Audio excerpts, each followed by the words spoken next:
अच्छा, ये आगे है example 1.3। Show that u of x is equal to cos 2x is a solution of the integral equation. तो u of x हमारे पास ये है। तो हमने ये इंटीग्रल इक्वेशन है।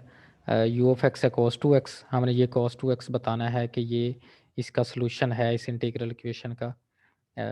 u of x is equal to cos x plus 3 integral 0 to x k of x xi u of xi dxi। अब यहाँ पर चेंज क्या है कि जो k ऑफ x xi है ना, वो हमें ये फंक्शन दिया हुआ है कि एक sine x cos x if x lies between 0 and x, और दूसरा है cos x sine x if x lies between x two पाई।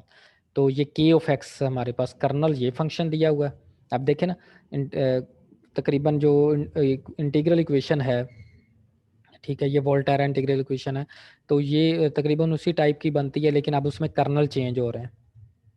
ठीक है, कर्नल चेंज होगा तो हम उसी के हिसाब से फिर आगे उसको सॉल्व करेंगे। तो ये हमारे पास अब कर्नल है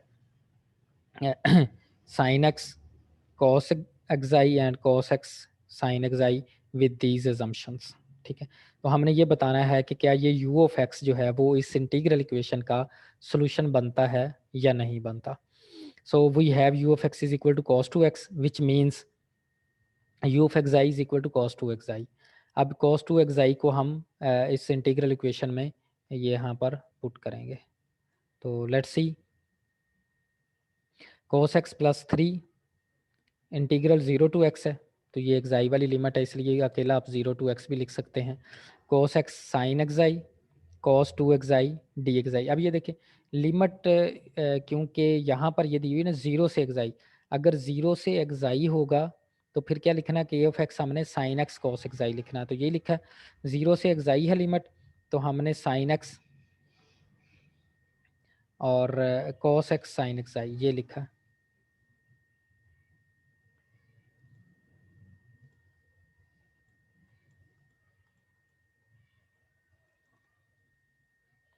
ठीक है, तो ये आ गया हमारे पास 0 टू x के साथ, और x टू पाई के साथ हमारे पास sin x cos xi।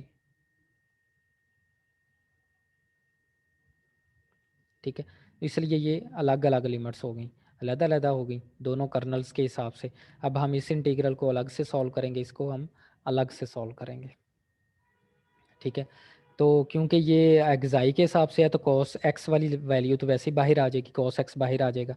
तो बाकी हमारे पास जो बचा है cos 2 xi sin xi, इधर से sin x कॉमन आ जाएगा, बाहर आ जाएगा, क्योंकि वो लिमिट में आ ही नहीं रहा। क्योंकि लिमिट जो हम कर रहे हैं वो xi के हिसाब से इंटीग्रेट कर रहे हैं, तो ये x का फंक्शन है तो वो बाहर आ जाएगा। तो x to pi cos 2 xi cos xi। अब ये इस पर ये फार्मूला लगा cos 2 xi sin xi, और इधर इस पर ये फार्मूला लगा। अब ये फार्मूले आप लोगों को फर्स्ट ईयर की बुक में भी मिल जाएंगे कि cos alpha into cos beta ये किसके इक्वल होता है। ठीक है ना, इसी तरह से कॉस अल्फा कॉस बीटा किसके इक्वल होता है, ये फार्मूले आपको मिल जाएंगे। ये sine alpha plus beta minus sine alpha minus beta ये इसके इक्वल होगा। ठीक है, और डिवाइडेड बाय 2 होगा, वो 2 इधर बाहर आ जाएगा कांस्टेंट की वैल्यू।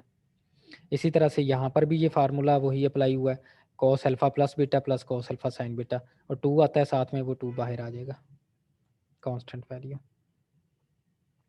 तो cos x plus 3/2 cos x. अब इनको अलग अलग आप इंटीग्रेट कर लें। साइन की इंटीग्रेशन कॉस 3x/3, साइन की ये कॉस आ गई, माइनस माइनस साइन है तो ये साइन की इंटीग्रेशन कॉस आ गई। तो ये इसको बाकी इंटीग्रेट कर लें। इंटीग्रेट करने के बाद हमारे पास जो ये लास्ट में आंसर आता है cos x is equal to u of x। ठीक है, दोबारा देख लें कि ये पहले ये मेन चीज़ तो यही है कि इसको लिमिटिंग हमने कर्नल के हिसाब से दो इंटीग्रल में कन्वर्ट कर दिया हुआ है। कैसे, हमारे पास ये थी इंटीग्रल इक्वेशन, कर्नल हमारे पास ये था, साइन एक्स कॉस एक्साई 0 से एक्साई तक, और cos x sine xi xi से पाई तक। ठीक है, तो हम पहले 0 से इस इंटीग्रल को दो हिस्सों में कन्वर्ट कर दिया ना, तो 0 से एक्साई पर हम जो के ऑफ एक्स एक्साई लेंगे वो साइन एक्स कॉस एक्साई लिखेंगे। उसके बाद एक्साई से पाई तक जो हम इंटीग्रल साइन लेंगे वो कॉस एक्स साइन एक्साई लिखेंगे। ठीक है, तो वो हमने ये दोनों स्टेप इसके कर दिए। फिर इसके बाद ये कॉस हमारे पास कॉस 2 एक्साई और साइन एक्साई, इस पर फार्मूला लगेगा, वो कॉस अल्फा कॉस बीटा वाला। इसी तरह से यहाँ पर भी इस पर भी ये फार्मूला लगेगा, और फिर इसकी इंटीग्रेशन हो जाएगी। ठीक है, बाकी इंटीग्रेशन इसकी सिंपल ही है। एग्जाम्पल नंबर 14 है, show that the function u of x is equal to sine pi x by 2 या pi by 2x is a solution of Fredholm integral equation. अब ये इसका सोल्यूशन है, ये भी हमने शो करना है कि ये इसका सोल्यूशन वेयर द कर्नल। अब यहाँ पर भी ये कर्नल 0 से एक्साई हो तो कर्नल बनता है g x into 2 minus xi over 2, और एक्साई से 1 हो तो xi into 2 minus x over 2। ठीक है, तो ये इसका कर्नल बनता है। तो सेम लाइक जो हमने लास्ट इससे पहले वाला क्वेश्चन किया है उसी की तरह sine pi by 2x minus pi square over 2,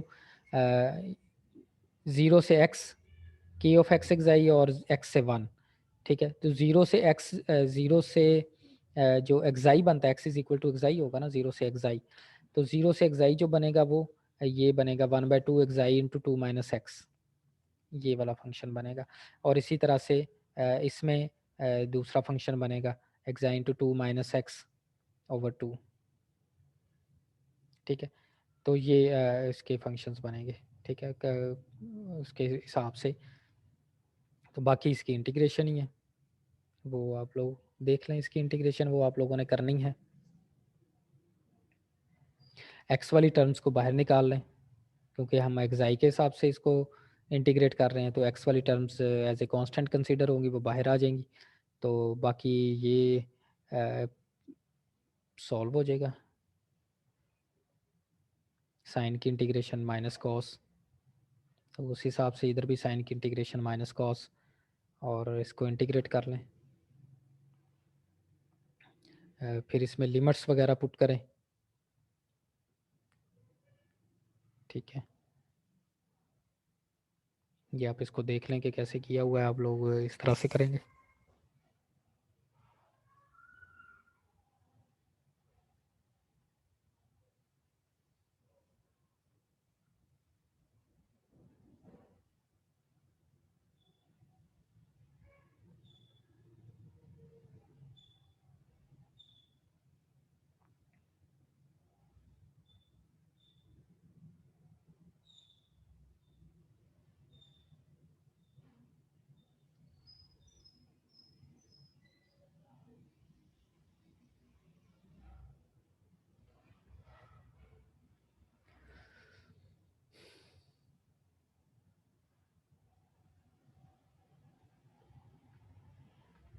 अच्छा जी, इसके बाद ये एक्सरसाइज है, एक्सरसाइज 1.1, ये अब आप लोगों ने करनी है।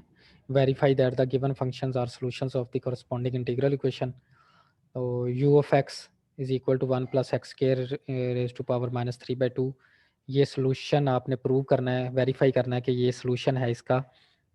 You of x is equal to 1/1 plus x square minus integral 0 to x xi over 1 plus x square u of xi d xi. तो ये वेरीफाई करने हैं सारे क्वेश्चन कि ये इसका सोल्यूशन है या नहीं है। ये question number 2, question number 3, question number 4। ठीक है, इसमें ये कर्नल की वैल्यूज ये दी हुई हैं। ठीक है, क्वेश्चन नंबर 5 है। ठीक है, ये 5 क्वेश्चन हैं जी।